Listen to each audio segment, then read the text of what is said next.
هو احنا النادي بتاعنا ده مبني بمال يتامى، مبني بفلوس حرام، واكلين ورث حد، معمول لنا عمل. يعني الواد الجيفالي بقالنا كتير عايزين نشوفه كتير، ياخد ماتش من اوله، ياخد وقت طويل، عايزين نتفرج عليه، عايزين نتمتع بيه. والواد اول ما يلعب النهارده عشان زيزو غايب ويلعب اساسي مكان زيزو، اول ربع ساعه ولا ثلث ساعه يتصاب ويطلع، يعني حاجه تجنن. اخواتي وحبايبي يعملوا له فولو فضلا وليس امرا.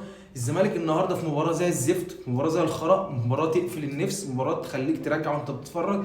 بيكسب انبي 3-0 باقل مجهود، وهو واقف وهو ما بيلعبش كوره اصلا، ما بيعملش حاجه، بس هو كتر خير. هو عبد الله السعيد والواد ناصر منسي، بصراحه الاثنين قاتلين نفسهم. الاثنين عبد الله السعيد يعني ما بيكبرش، الله اكبر عليك يا ابني، استمر يا ابني على اللي انت فيه دوت. وبسيرو لفقت معاه تقريبا 3-4-3، بيحسب لها ازاي بقى؟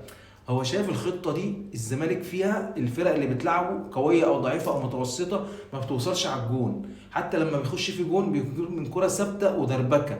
انما هي في خطه دفاعيه، كخطه متوازنه، الخطه دي شايفها قويه جدا دفاعيا مع الزمالك، وهو عايز يستمر عليها، بس هو صابر ان الخطه دي تطلع هجوميا اقوى من كده. وده فارق معاه في الافراد، فارق معاه ان زيزو مش في مستواه، فارق معاه ان مصطفى شلبي مكسح اكتع، فارق معاه ان انت ناقصك لاعب في الهجوم. ناصر منسي فوق دماغنا ولاعب 10 على 10 ومجتهد، بس تخيل انت لو معاك جناح بمواصفات مثلا رمضان صبحي او بن شرقي او اي حد مكان مصطفى شلبي، وزيزو في حالته، ومعاك مهاجم بمواصفات مايلي او اسامه ابو علي، المهاجمين اللي هو القوه والسرعه والمهاره والكلام ده.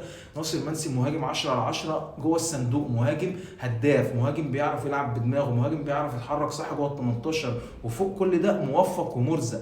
انما هي تحس ان الزمالك بس ناقصه، انما حته الدفاع اتظبطت 10 على 10 ومظبوطه. والونش كمان لما يرجع الونش بتاع الاول مع مصدق ومع حسام عبد المجيد، هتلاقي الفرقه بقت دفاعيا اقوى بكتير، وجدع اللي يجيب فينا جون. وغلطات بقى، غلطه حارس، يعني هي نقطه الضعف انا شايفها في خط الدفاع كله هو عواد. ونص الملعب برجوع احمد حمدي ان شاء الله، ورجوع ناصر ماهر اهوت، وعبد الله السعيد الاسطوره بتاعتنا طبعا، رمانه الميزان لما بيغيب الفرقه بتتكشف.